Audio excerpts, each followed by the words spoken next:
Pacífico toma metade do mundo, do globo terrestre, e a outra metade são as ilhas, que são os grandes continentes ou pequenos, pequenas porções de terra em meio a águas.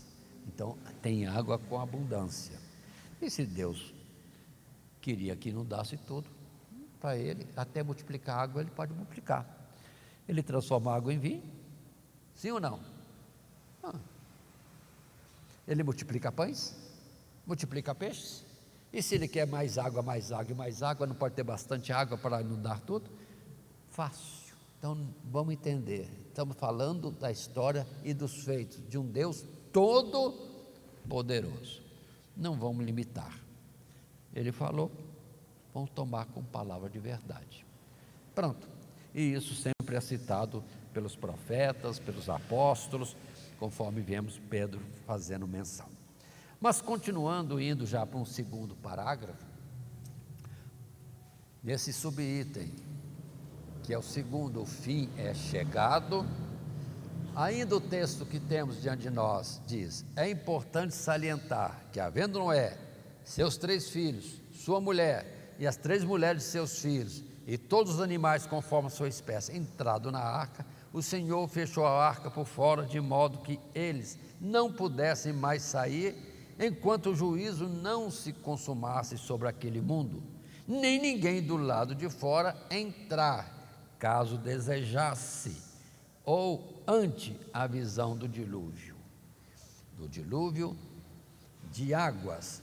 Isto, sem dúvida, representa um padrão na providência e misericórdia de Deus ao livrar os seus da destruição e da ira, tornando o mundo ainda mais indesculpável ante o juízo de Deus, pois até o fim se ouvirá o testemunho da verdade pela boca dos fiéis, e haverá tempo para o arrependimento, mas chegado o juízo será tarde demais. Não tem mais o que fazer. Atentemos, irmão, para essas palavras simples aqui colocado. Deus zelando por nós. Eu já vi tantas vezes, irmãos, alguém dar testemunho de que estava como que desviando, e vem Deus, cria uma situação que impede a pessoa se desviar, de pecar. Pronto. E a pessoa, por Deus, é forçada de alguma forma a retornar e não se afastar mais. Muitos casos existem disto, e pode observar na sua própria vida. Há alguns momentos que vem uma restrição de Deus, uma enfermidade, um acidente, alguma coisa. Não vão murmurar, vão procurar entender por que Deus permitiu, talvez nos livrando de alguma coisa, até mesmo uma situação que poderia ser como que transgressão contra Deus. Portanto, vamos entender, Deus tem cuidado de nós. Deus é ciumento, mas não é um ciumento vingativo e queira mal. Ele preza o nosso ser e vai lutar, procurar impedir que a gente venha a falhar contra Ele e se perder. Então, há livramentos de Deus, de nós pecarmos. Até a oração do Pai Nosso diz isso, né? Livra-nos do mal, não nos deixe cair em tentação. Aí o Senhor sempre está presente a isso. Se lembrarmos de Balaão, ele estava indo para amaldiçoar o povo de Israel, o povo de Deus, e Deus colocou-se como obstáculo para ele retornar. Era a oportunidade de escapar da condenação que viria depois, mas ele insistiu, e foi, e o desastre aconteceu. Portanto, quando Deus estiver falando conosco, vamos estar atentos, se não é alguma coisa que Deus quer que a gente não faça, ou outro caminho a tomar, porque Deus está tendo cuidado de nós. Isso é verdade. Mas lembremos, irmãos, o assunto principal aqui nesse segundo subtítulo é: Deus é poderoso para trazer juízo. Ele é juiz, sim, e não tem o culpado por inocente, mas ao mesmo tempo, aos que são justos, os que estão ainda debaixo da sua misericórdia e graça, Ele sabe como livrar, Ele sabe.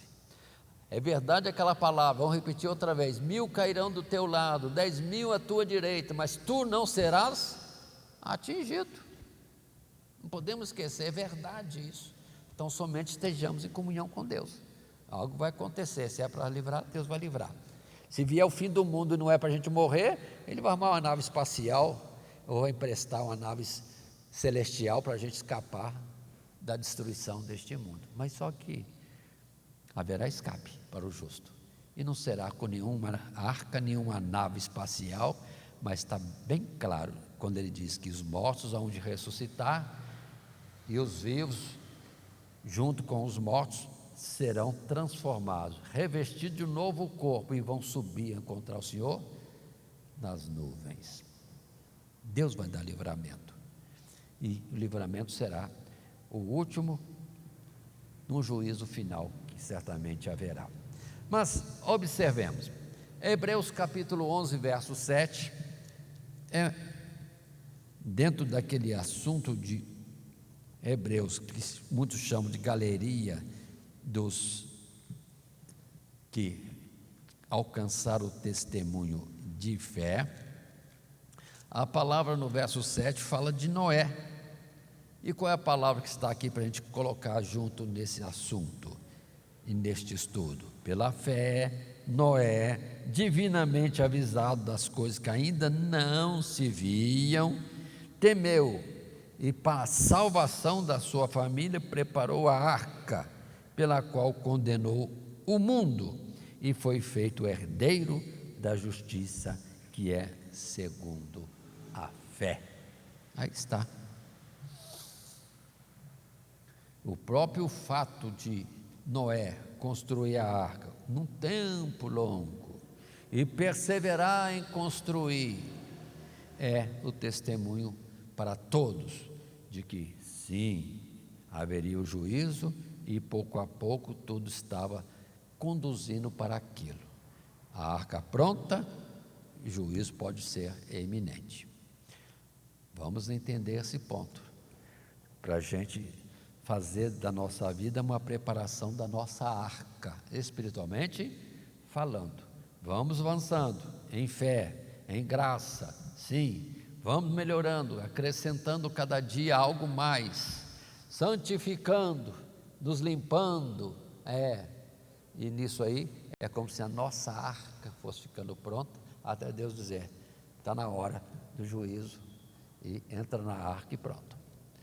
É a nossa vida recolhida, quando, conforme disse Paulo, terminado a tarefa, combati o bom combate, guardei a fé, agora é só esperar as águas subirem e elevar o justo com as suas próprias arcas, que é a salvação no mesmo Jesus. Mas, além disso, lembremos sempre que esse dilúvio total foi um sinal de Deus, a mostra que Ele tem poder de destruir o mundo quando assim Ele estabelecer. Por isso, vamos entender que desde o princípio se entende que haveria um fim, que esta vida era passageira, preparatória, ou um estágio para nós, ou uma faculdade avançada para nós sermos formados à medida de varão perfeito, a estatura de Cristo Jesus. Por isso que diz também em outro lugar, aquele que em nós começou a boa obra, Ele mesmo vai completar e aperfeiçoar. É a ideia de uma preparação que é longa. Se para Noé foi quase 100 anos de construção de arca, eu perguntei a sua vida, a sua arca, quantos anos tem de trabalho? Não vai ser 100 anos, né? Já que nosso limite é 70. Pelo que para alguns, a arca já está pronta aos 30, outros aos 40, outros aos 50, outros aos 60, outros aos 70, aí já está muito perto para mim. E, mais quem? 80, alguns irmãos nossos estão com 90, estão, Montito está quase 100. A arca dele está levando esse tempo todo. Pelo menos para mim, a vida do irmão Tito é um testemunho. Ele preparando a arca, e a arca ficando pronta, porque o testemunho dele, muitos de nós também conhecemos, e a palavra que Deus deu para ele, e a fé dele, e a vida dele na presença de Deus, é para nós alguém que persevera. Quanto tempo vão ter de vida? Não sei, mas persevera em estar em comunhão com Deus. Quem é justo, faça justiça ainda. Quem é santo, santifique-se mais ainda. É a ordem de Deus para nós. Mas em Mateus 24, que nós citamos, Jesus fala várias vezes sobre o modelo do dilúvio, como sendo, do dilúvio de águas no tempo de Noé, como sendo um modelo para nós, o exemplo de que haverá um fim total. Conforme ele mesmo diz lá em Gênesis, enquanto durar a terra. Opa, enquanto durar a terra, então a terra não vai durar para sempre? De forma nenhuma, haverá um fim. Quando completar o número de salvos, Apocalipse declara para nós ter maior entendimento. Mas o verso 14 do capítulo 24 diz para nós desta forma: e este evangelho do reino será pregado em todo o mundo, em testemunho a todas as gentes, então virá o fim. Ou seja, quando Deus der concluído a nossa vida, está concluído, não vai ter uma outra oportunidade, não haverá outra oportunidade, é o tempo de vida que temos. No verso 37 até o verso 39, aqui mesmo em Mateus, Jesus falando para nós. 37: e como foi nos dias de Noé, assim será também a vinda do Filho do Homem.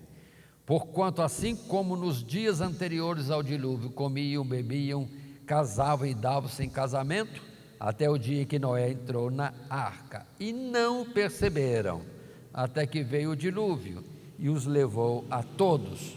Assim será também a vinda do Filho do Homem.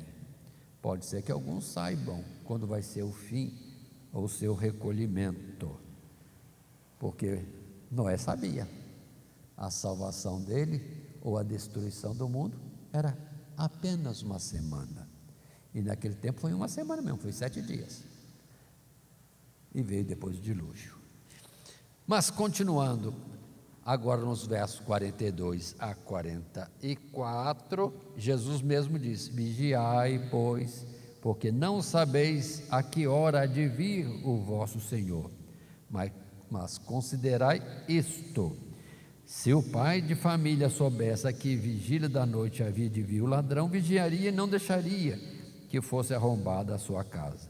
Por isso, estáis vós apercebidos também, porque o Filho do Homem há de vir a hora em que não penseis. Então ficou esse fato do passado como modelo para nós, de que assim será o dia de sermos recolhidos, ou da condenação dos ímpios. Continuando, e pelo nosso esboço, avançando nessa lição 7, o mundo é destruído pelo dilúvio de águas. Sim, o subtítulo 3 diz: a extensão da destruição causada pelo dilúvio.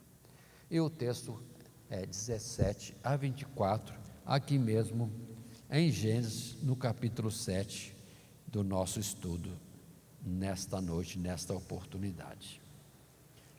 Capítulo 7, verso 17 até o final.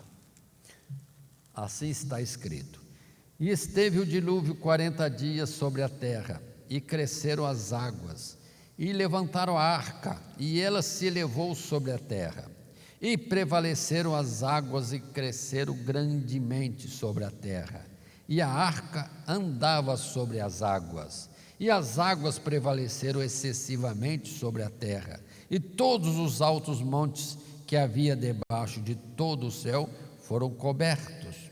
15 côvados acima prevaleceram as águas, e os montes foram cobertos. E expirou toda a carne que se movia sobre a terra, tanto de ave como de gado, de feras, e de todo réptil que se lança sobre a terra, e de todo homem. Tudo o que tinha fôlego de espírito de vida em seus narizes, tudo o que havia no seco, morreu. Assim foi desfeita toda a substância que havia sobre a face da terra, desde o homem até o animal, até o réptil e até a ave dos céus, e foram extintos da terra. E ficou somente Noé e os que com ele estavam na arca. Verso 24. E prevaleceram as águas sobre a terra 150 dias. 150 dias. Ainda que não é correto, mas vamos imaginar, pelo padrão de 30 dias o mês, então 150 dias seriam 5 meses.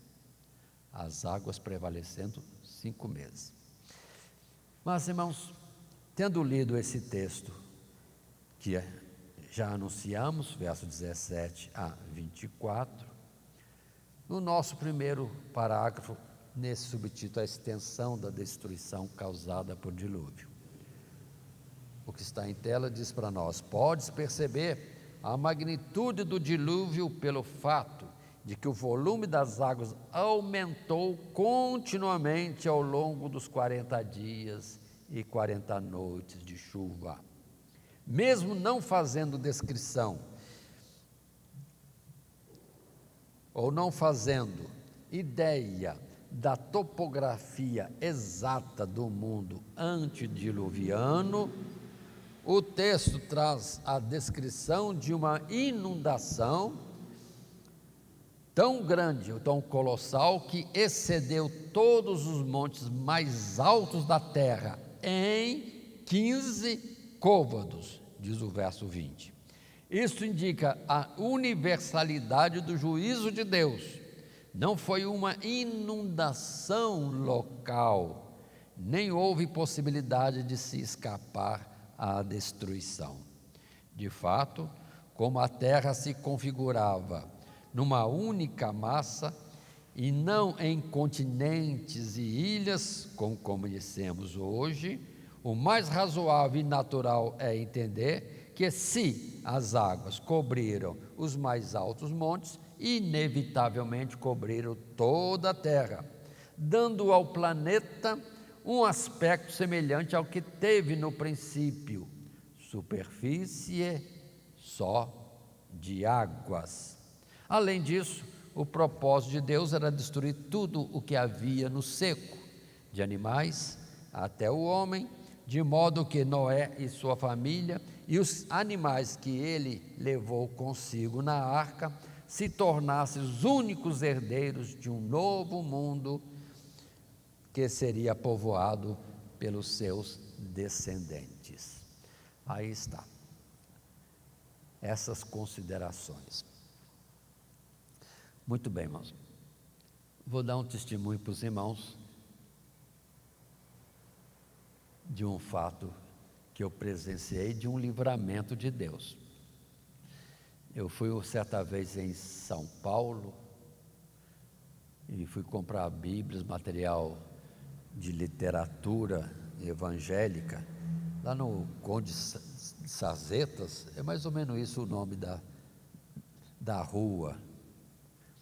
Eu cheguei, como que aprendendo a entrar em São Paulo, e tive, pela análise do mapinha, que antigamente a gente não usava o GPS, era a mapinha, onde que era a rua. Assim, aqui já está perto, dá para ir a pé lá, já que eu estava em São Paulo e não sabia muito bem. E parei o carro assim, mas eu olhei assim para cima e vi que a rua subia. Eu ia deixar ali e procurar a rua com mais precisão e as lojas. Mas aí mamãe veio assim, impulso: não, vamos subir mais. E eu saí daquele ponto, que foi um lugar perto de um orelhão, eu lembro direitinho que eu parei perto do orelhão, aí subi, e apareceu uma vaga, eu encostei lá no topo do morro, ou nessa rua que era bem íngreme. Tá bom, parei.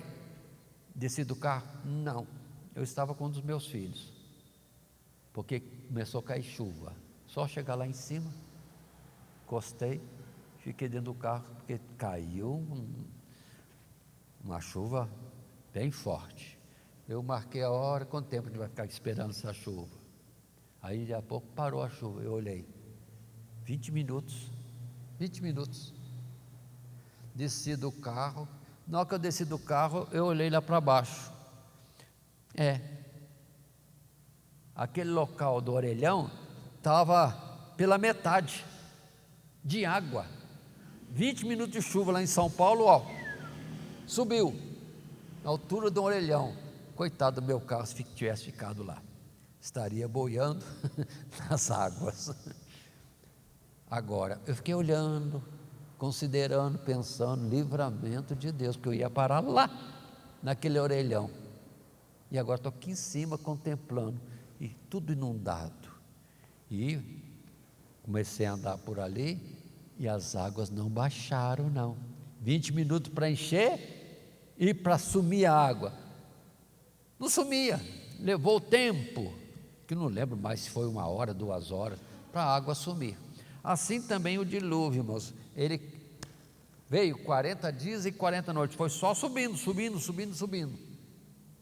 Se 20 minutos de São Paulo deu 1 metro, 1,5 metro, agora 40 dias e 40 noites, num tempo que eu não sei bem como que era a topografia, o certo é que encheu. E não foi só chuva, água por todo lado, não sei de onde, como que era antigamente, inundou tudo, e cobriu o mais alto monte em 15 côvados. Como nós estamos fazendo a ideia de 15 côvados como meio metro côvado, então daria 7,5 metros. Mais ou menos essa altura aqui, daqui até lá embaixo na rua, 7,5 mais ou menos aqui, no alto dessa grade, ou na altura da base do vitrô, 7 metros, acima do mais alto monte.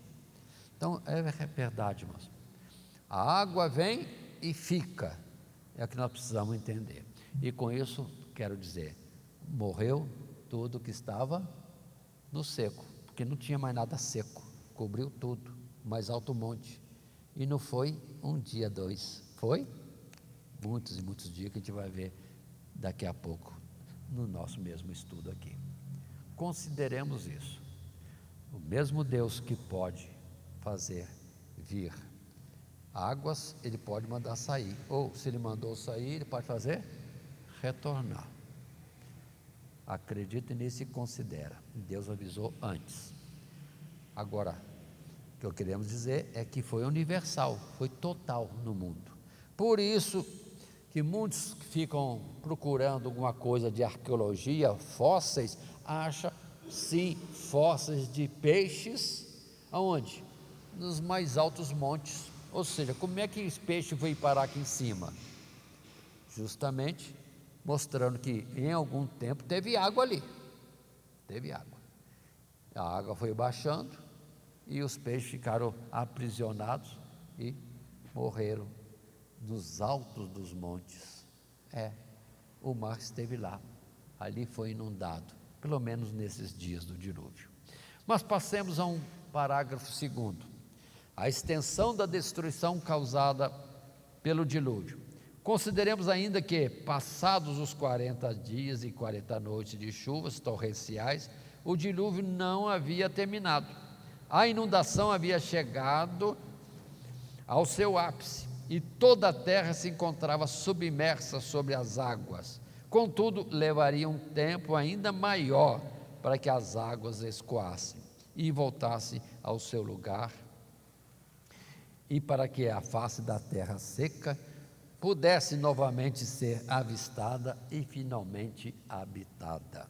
O texto deste capítulo encerra afirmando que as águas prevaleceram sobre a terra durante 150 dias. Já consideramos antes na leitura do texto, período no qual a arca permaneceu à deriva, por assim dizer, ora levado pela força dos ventos, ora flutuando sobre as águas na calmaria após a tormenta. Então, pronto, coisa simples, choveu, subiu, a arca subiu também. Foi por Deus estabelecida, calculada e dada a Noé para construir, justamente para boiar, e não foi pouco, 150 dias no mínimo, para que correspondesse ao tempo que a terra estaria inundada.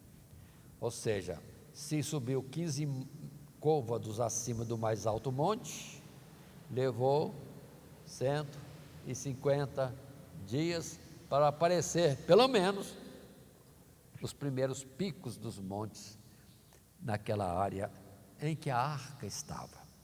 Quero considerar com os irmãos, muita gente diz, o jardim do Éden é ali, porque a arca parou ali. A arca, meus, pelo amor de Deus, não subiu e desceu que nem elevador, não. Nós somos muito simples às vezes para observar essas coisas.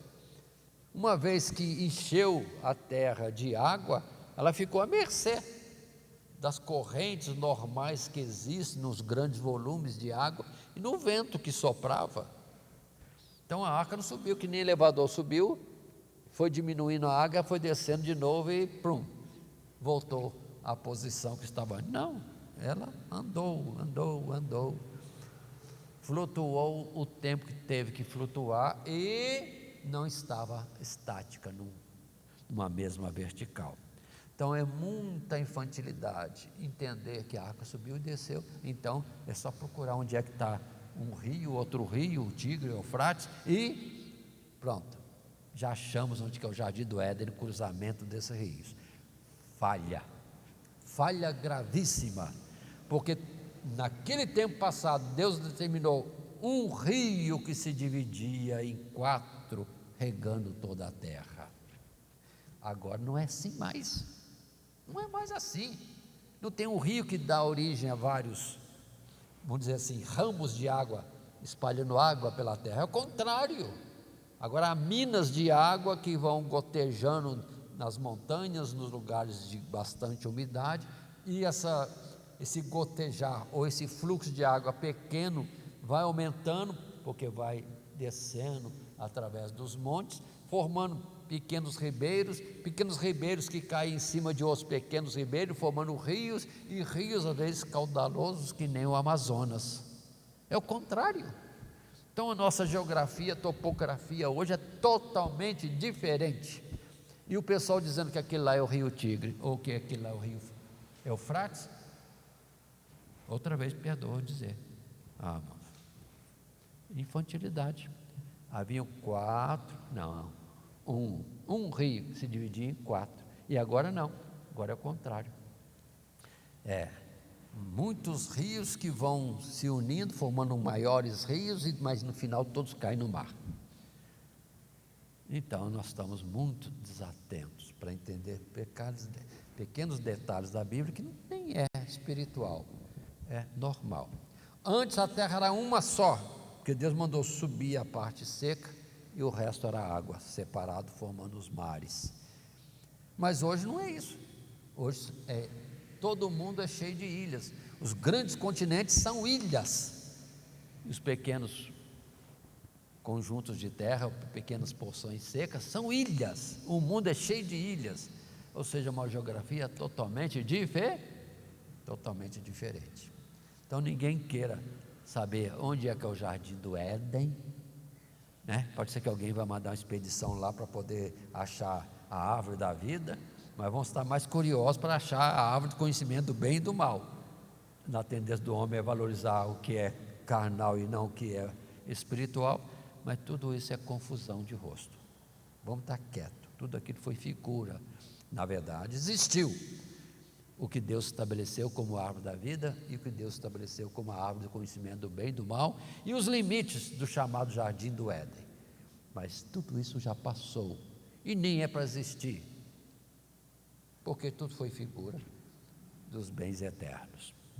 Assim como hoje tem gente procurando a arca da aliança de Deus, tem gente procurando o castiçal do templo de Deus. Tem gente querendo reconstruir o templo de Deus, esquecendo que o templo somos nós. Não existe mais templo, vamos entender assim, de ordem física, para Cristo Jesus habitar, senão nós, na verdade, e não um prédio de alvenaria. Erram gravemente. Vamos ler Ageu. Muitos falam por aí: a glória da segunda casa será maior do que a primeira. Errado. A palavra de Deus é: a glória da última casa será maior, e a última casa é Cristo Jesus. E muitos estão ainda achando que tem templo primeiro, segundo, terceiro. E o primeiro templo foi o santuário no deserto, o segundo foi o que um homem de Israel fez quando recebeu a arca que tinha sido tomada pelos filisteus.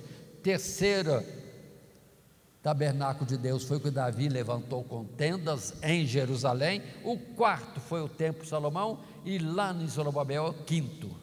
Mas a palavra profética é: a glória da última casa será maior. E Jesus diz: derribai este templo, e em 3 dias o reedificarei. Então a ideia de construir um terceiro templo lá em Jerusalém está totalmente fora do entendimento e da vontade de Deus. É nós desviados, na verdade, dando valor ao que é físico e figura, esquecendo do que é invisível, para o qual Paulo diz também: atentemos nós para aquilo que é invisível, porque esse é eterno.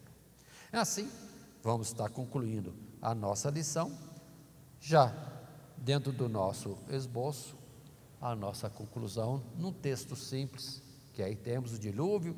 Foi uma das primeiras prefigurações de um juízo da parte de Deus contra os ímpios, e como tal apresenta elementos que apontam para o caráter do juízo a se realizar no último dia, com o livramento e preservação dos santos e fiéis, a implicação universal sobre todos os seres viventes e a impossibilidade de se recorrer à sentença final, uma vez que todas as oportunidades de arrependimento terão sido oferecidas aos julgados, de modo que ninguém poderá se excusar perante o justo juiz de toda a terra.